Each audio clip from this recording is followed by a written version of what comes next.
의인이 영화를 누리고 악인이 징계를 받게 되면 하나님께서 정하신 역사의 법칙입니다. 그러나 죄악이 만연한 세상에서는 이 역사의 원칙이 언제나 적용되는 것은 아닙니다. 죄가 세상에 들어와 인간의 육체와 영혼을 속박하고 미혹한 이래로 역사의 가시가 돋아나 의인이 고난당하고 악인이 흥하는 역사의 모순이 반복되고 있습니다.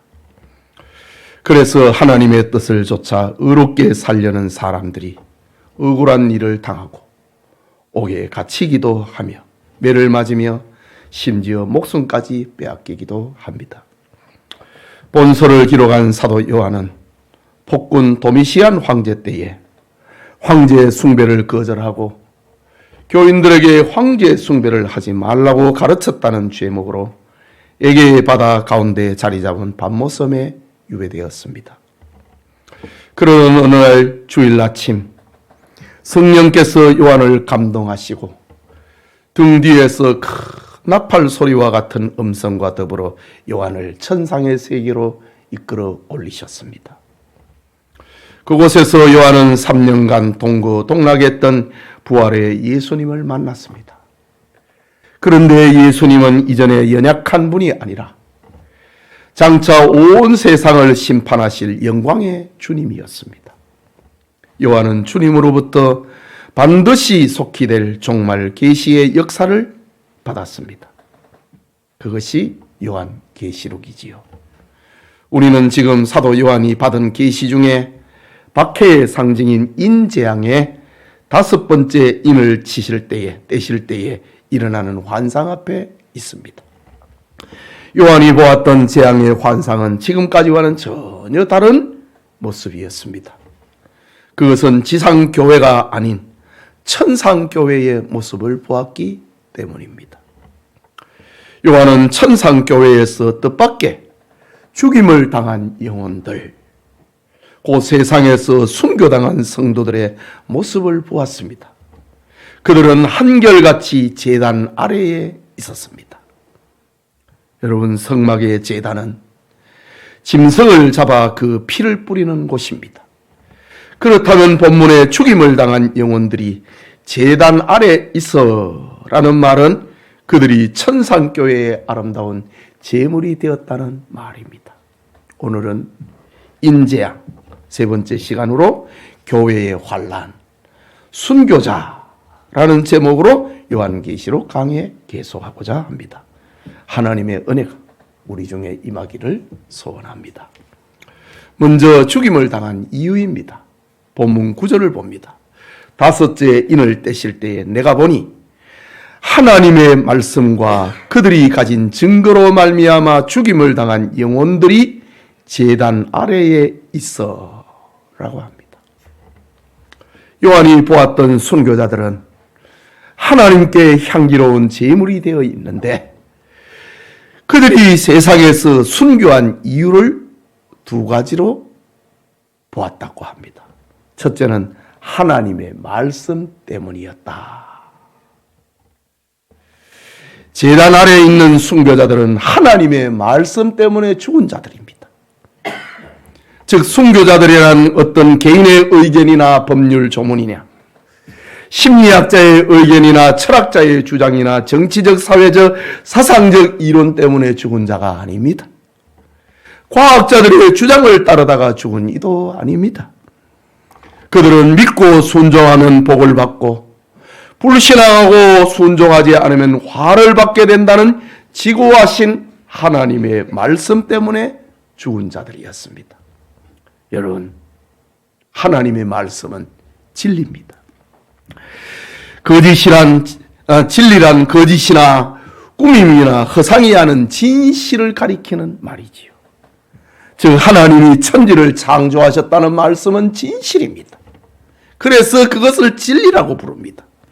예수 그리스도께서 우리의 죄를 위하여 십자가에 죽으셨다는 말씀은 진실이고 진리입니다.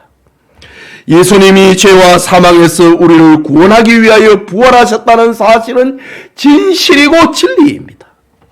성경은 꾸며낸 이야기가 아니요 역사적인 사건이고 사실이라는 말입니다. 제단 아래의 영혼들은 이 진리의 말씀을 가졌다고 하는 이유로 세상에서 죽었습니다. 요한복음 15장 19절에 너희가 세상에 속하였으면 세상이 자기의 것을 사랑할 것이라.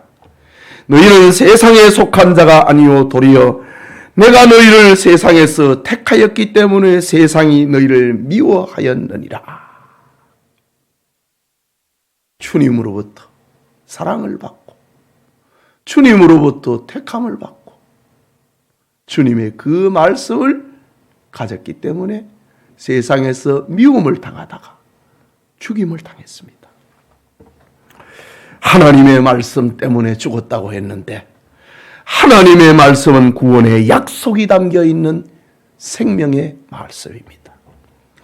세상을 살아가는 사람들의 마음에 그 인격의 지성소에 구원의 효력을 발생하는 것은 오직 하나님의 말씀밖에 없습니다. 죄에 물든 인생을 구원하는 힘은 하나님의 말씀입니다. 하나님의 말씀은 믿는 자의 마음속에서 살아서 역사하는 힘이 있습니다.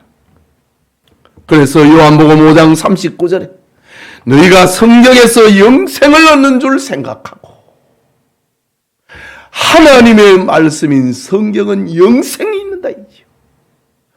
너희가 성경에서 영생을 얻는 줄 생각하고 성경을 연구하거니와 이 성경이 곧 내게 대하여 증언하는 것이라.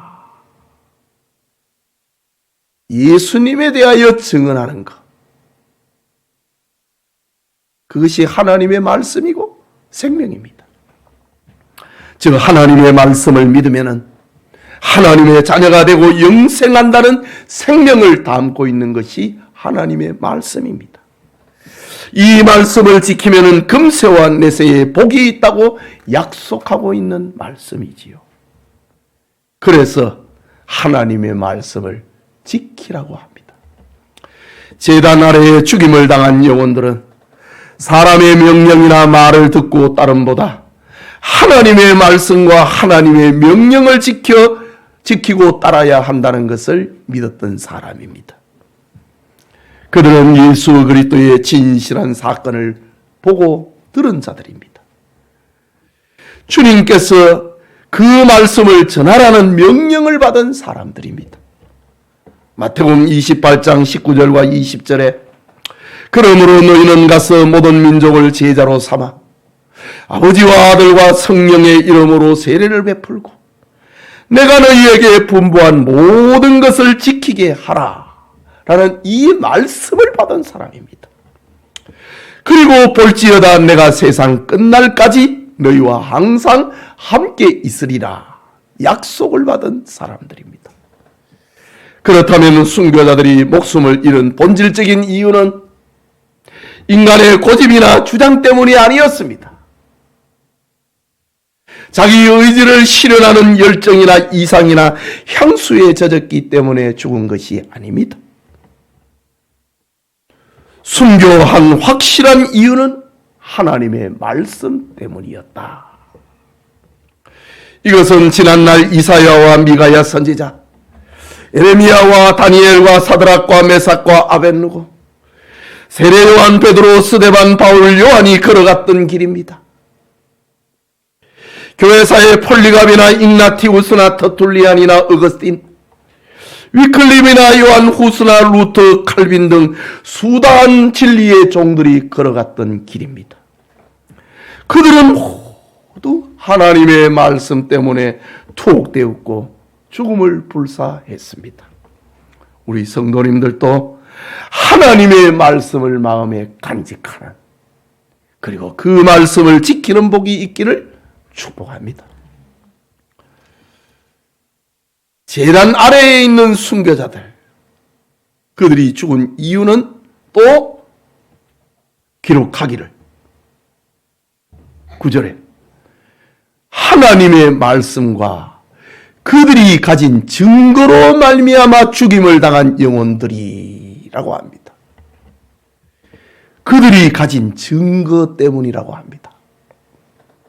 여기 증거라고 하는 헬라말 마르투리아라는 말은 법정적 언어입니다. 증언, 간증을 뜻합니다. 이것은 법정에 출두하여 어떤 사건을 증명을 하는데 목숨을 걸고 사건을 확정할 때 쓰이는 말이 마르투리아라는 말입니다. 여기 증거라는 말은 증인이라는 말과 밀접한 관련이 있습니다.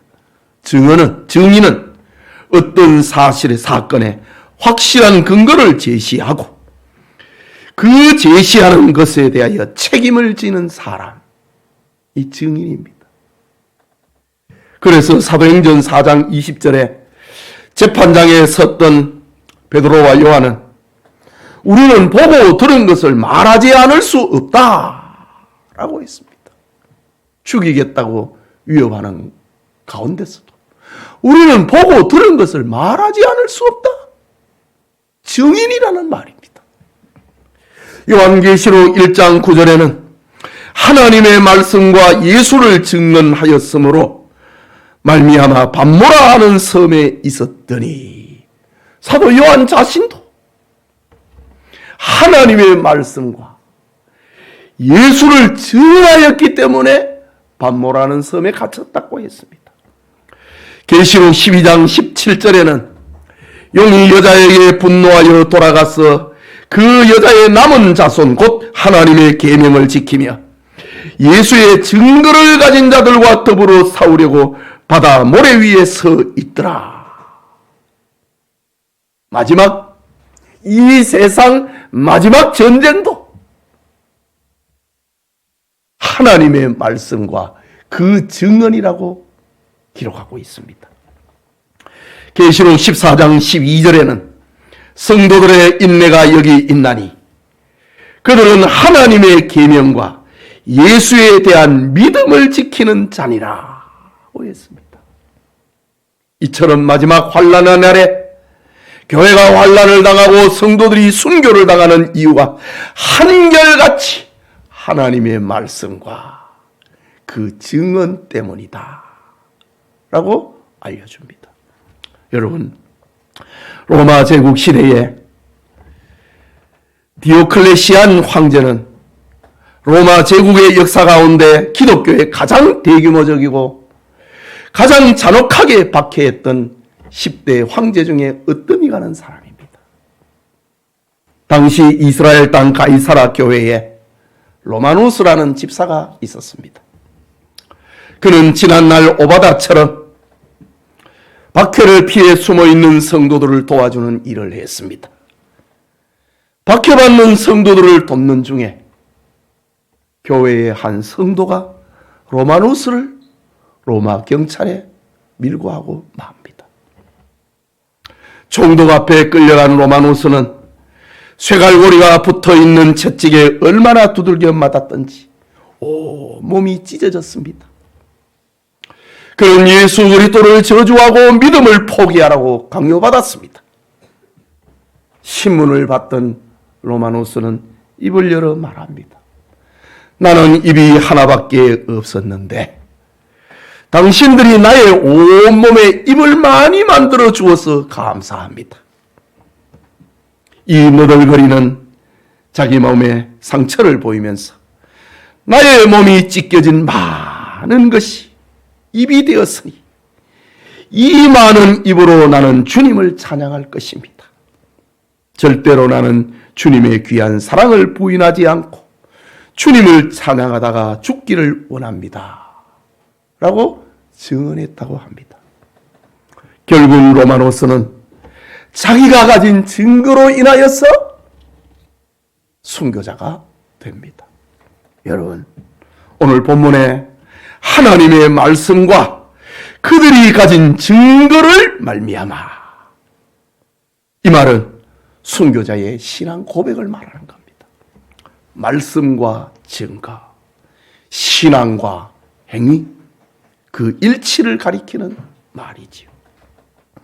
예수님의 말씀처럼 좋은 나무는 좋은 열매를 맺는다는 말씀처럼 순교자는 제단 아래에 제물이 된 성도들의 모습을 보여주고 있습니다.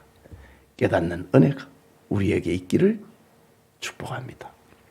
그게 둘째로 순교자의 탄원입니다.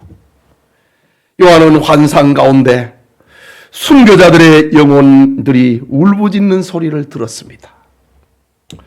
그것은 의인들이 세상에서 계속하여 고난당하는 이 죄악된 역사를 심판하시고 성도들이 겪는 억울한 고난을 풀어달라고 하는 호소였습니다.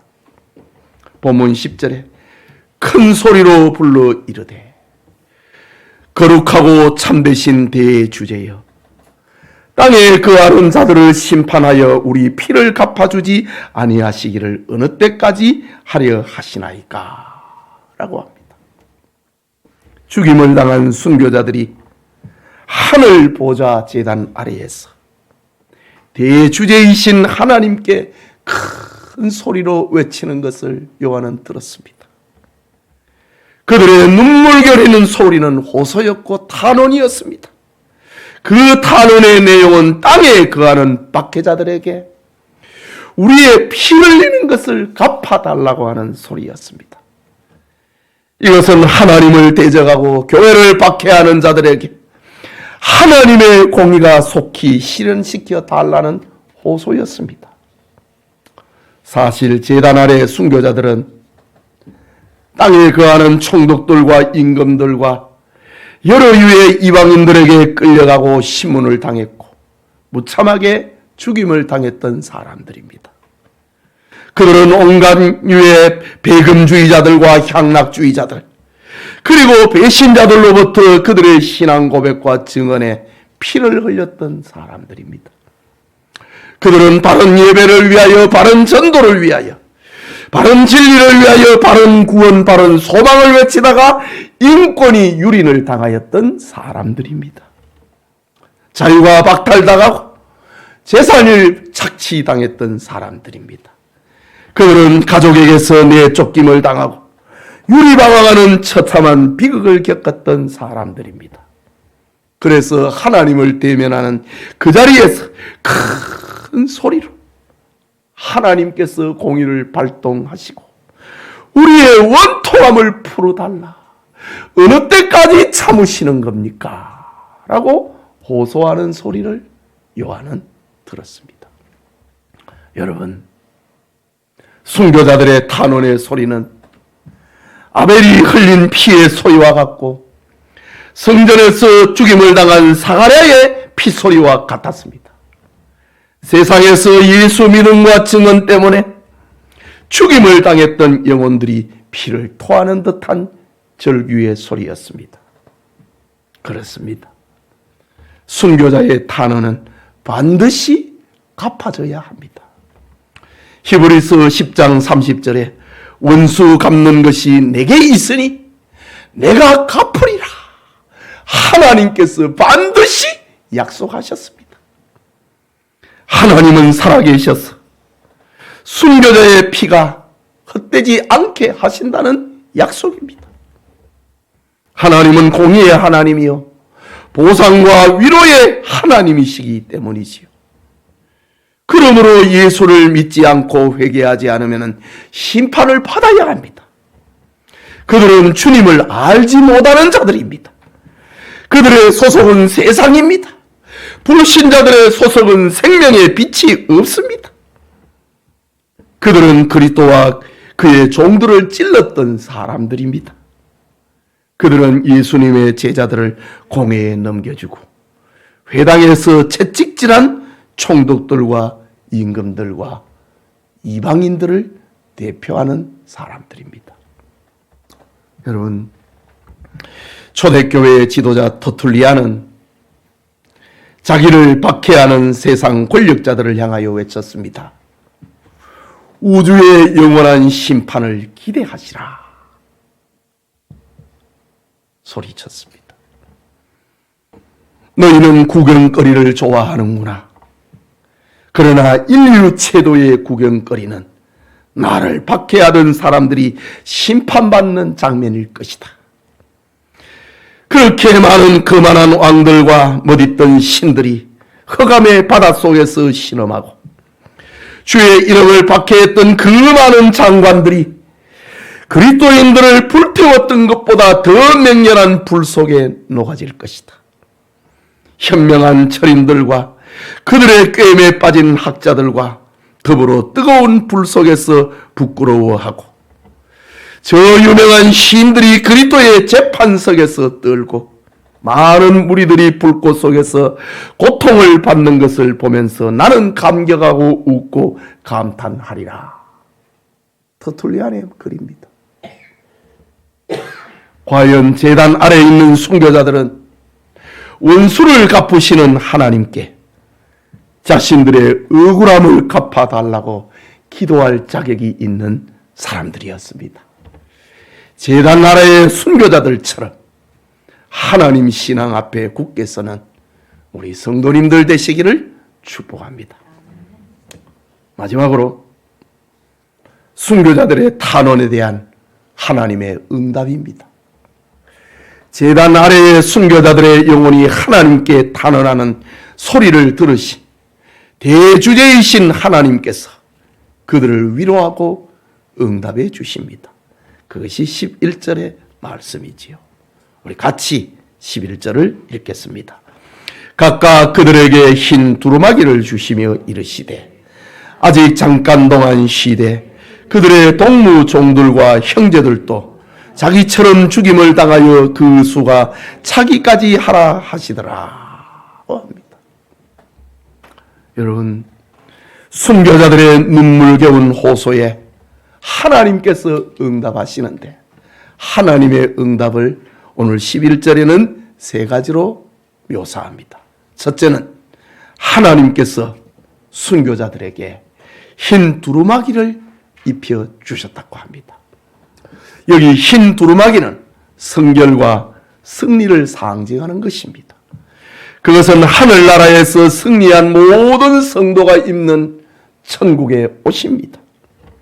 이는 구원받은 사람, 신앙을 지킨 자에게 주는 승리의 상급이요 영광의 보증인 것입니다. 하나님께서는 제단 아래에서 울부짖는 순교자들에게 자기를 더럽히지 않고 승리한 그 순교자들에게 흰옷을 입혀 주심으로 그들을 위로하고 있습니다. 너희들은 이긴 자다. 너희들은 자기를 더럽히지 않는 자들이다. 흰옷을 입혀 주셨다라고 합니다. 둘째는 잠시 동안 쉬라 라는 안식의 복을 주셨습니다. 이 말은 땀 흘린 농장의 일꾼에게 주는 말, 전쟁터에서 고통하던 병사에게 주는 말, 죽기까지 주인을 섬기는 종들에게 주는 듯한 반갑고 기쁜 위로의 음성이었습니다. 특히 잠시 동안 쉬라 라는 말을 볼 때에 그들은 전투하는 지상교회에서 얼마나 열심히 영적 전쟁을 치루었던가를 생각나게 합니다. 수고했다. 잠시 동안 쉬고 있으라. 순교자들의 지상생애는 수고 위에 수고를 더했던 자들입니다. 그들은 하나님을 격렬히 여기거나 하나님의 말씀을 떠나지 않았던 자들입니다. 그런 그들에게 천상세계에서 잠시 동안 쉬고 있으라 라는 위로와 안식의 복을 누리게 해 주셨습니다. 그리고 또 하나는 순교자의 수가 차기까지 기다려라. 영원하지 않다. 순교자의 수가 차기까지 기다려라 라는 하나님의 응답입니다. 11절을 다시 보면은 그들의 동무 종들과 형제들도 자기처럼 죽임을 당하여 그 수가 차기까지 하라 하시더라고 했습니다. 여기 그들의 동무 종들과 형제들이란 말은 전투하는 지상교회에서 있는 복음의 사역자들, 성도들을 가리키는 말입니다. 아직 지상교회는 전투 중에 있다는 말이지요. 그들이 죽임을 당할 때까지 기다리라. 얼마나 순교가 큰 영광이었다면 너희들만이 아니라 아직 세상 교회에서 순교할 사람이 더 있으니 그들이 영광을 받을 때까지 조금 기다려라 라는 하나님의 응답입니다. 그 수가 차기까지 기다리라고 합니다. 그렇다면 아직 지상교회는 순교자의 영광을 받을 수가 남아있다는 말이지요. 그때까지 성도들은 매 순간 내가 죽고 예수 그리스도가 사는 신앙을 이 땅에서는 체험해야 합니다. 그뿐만 아니라 이 말씀은 예정된 사람만이 순교하고 예정되지 아니한 자는 아무리 원하여도 순교하지 못한다는 말을 담고 있습니다. 오늘날 교인들 중에 순교하기로 작정된 사람이 아니면서 자기가 순교당할까 떨고 걱정하는 사람들은 이 영광의 진리를 깨닫지 못하는 것입니다. 순교자의 자리는 가장 존귀하고 찬란하고 영광스러운 상입니다. 조금 더 편하기를 위하여 더 잘 살겠다고 믿음을 양보하는 사람도 잠시 후면은 모두가 죽는다는 것을 잊지 말아야 합니다. 유한한 이 세상에서 복음을 위하여 진리를 위하여 목숨을 잃는 것은 가장 큰 영광입니다. 오래전에 사도 요한의 유배지였던 반모섬에 성지 여행을 간 적이 있었습니다. 반모섬 요한 수도원에서 보았던 벽화는 지금도 생생하게 기억합니다. 벽화의 이름은 40인의 순교자입니다. 그 그림에는 발가벗겨진 40명의 성도들이 먹지 못해서인지 앙상한 갈비뼈를 드러낸 채 추위에 떨고 있는 그림입니다. 그들 위에는 예수님이 서 계시고 하늘로부터 40개의 면류관이 내려오는 그림입니다. 이 벽화에는 숨겨진 이야기가 있습니다. 기독교 박해가 극심하던 때에 40여 명의 기독교인들이 체포되어 발가벗겨진 채 얼음 위에 세워놓고 동사시키는 형벌이 그들에게 내려졌습니다. 예수님을 부인하면 옆에 따뜻한 방으로 옮겨 주었습니다. 그때 죽기로 작정된 신자 중 하나가 죽음이 두려워 예수님을 부인하고 따뜻한 옆방으로 가버립니다. 하늘에서 40개의 면류관이 내려오다가 한 개의 면류관이 다시 올라가 버리는 겁니다. 이때 그리스도인을 감시하던 한 병사가 얼른 자기 옷을 벗어버리고 나머지 39명과 함께 순교하자 40개의 면류관이 채워지는 벽화입니다. 순교자는 장차 천국에서 가장 영광스러운 상을 받게 된다는 벽화 이야기입니다. 여러분, 보헤미아의 순교자 제롬, 오늘날에는 보헤미아라고 하는 나라가 없지요. 중세 시대에 보헤미아, 오늘날의 체코를 말합니다. 보헤미아의 순교자 제롬은 순교자 요한 후수의 제자였습니다. 그는 스승과 함께 진리운동을 하던 중에 스승 후수가 화형을 당할 때 그도 체포됩니다. 그는 고문을 이기지 못하고 자기 스승과 함께 주장했던 진리를 포기하고 석방되어 자유를 얻었습니다. 그 후에 제롬은 얼마나 양심의 고통을 겪었던지 결국 자진해서 박해자들을 찾아가 지난번에 취소한 그것을 취소하러 왔다고 했습니다. 그러자 그에게 임한 형벌은 스승 후수처럼 화형이었습니다. 로마 카톨릭으로부터 순교를 당하는 후수와 제롬의 이야기입니다. 그는 화영장으로 끌려가면서 이렇게 말합니다. 오늘이야말로 우리 선생 요한 후수에게 진 빚을 갚는 날이다 라고 말합니다. 그는 자기를 태우는 화염 중에서 15분 동안이나 찬송하다가 숨져갔습니다. 그가 불꽃 가운데서 마지막으로 남긴 말은 주께서 나를 위하여 가시 면류관을 쓰신 것처럼 나는 그를 위하여 능력의 면류관을 쓰노라. 화염 속에서 이 말을 남기고 순교했습니다. 사랑하는 우리 성도 여러분, 많은 사람이 죽음 후에 일어날 일들에 대해 관심을 가집니다. 하지만 죽음 후에 계속되는 삶에 대해서는 정확히 알지를 못합니다. 그러나 성경은 죽음이란 새로운 삶을 여는 영광의 길이라는 것을 알려주고 있습니다. 오늘 우리는 5번째 인을 떼실 때에 나타난 재앙은 종말 시대의 교회에 일어나는 재앙이었습니다.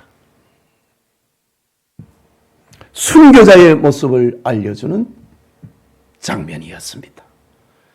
결코 순교는 내 힘으로 하는 게 아니고 내 고집으로 내 주장으로 하는 것이 아니고 내 의지의 산물이 아니라 하나님의 말씀과 예수의 증거 때문에 이루어지는 것이라고 들려줍니다.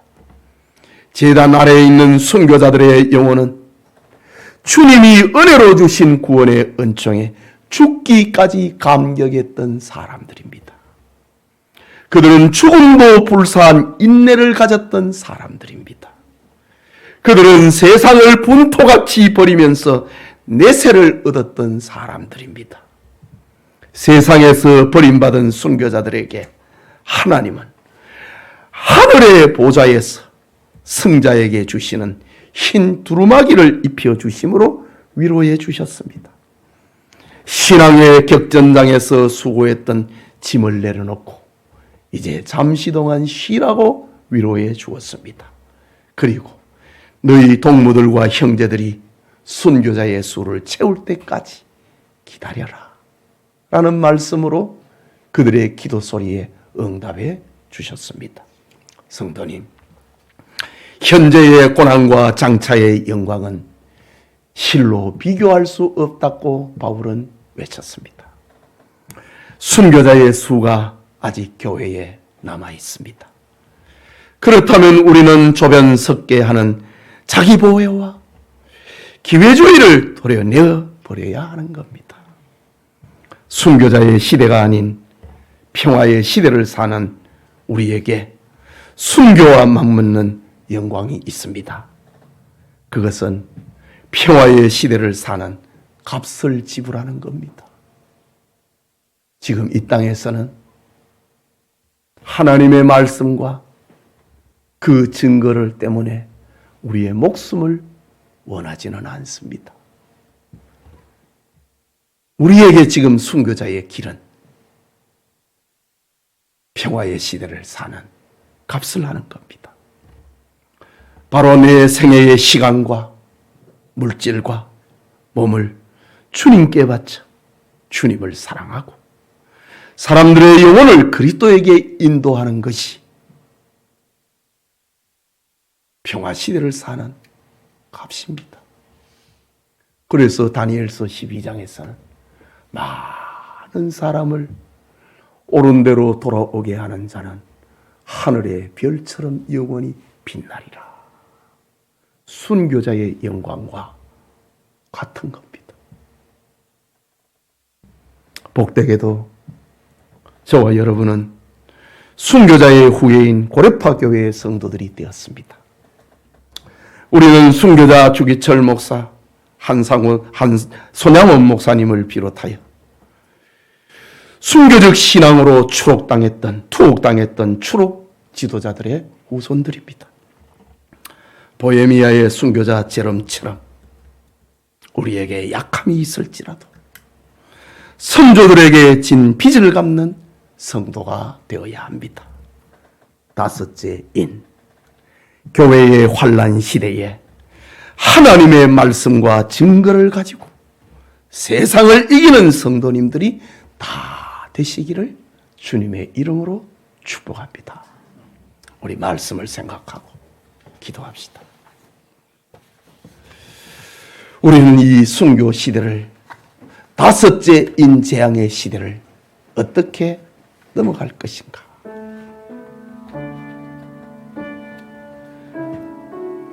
첫째, 신말탄 자의 출현, 그 재앙에서 벗어나지 않는 것, 미혹을 당하지 말라라고 했습니다.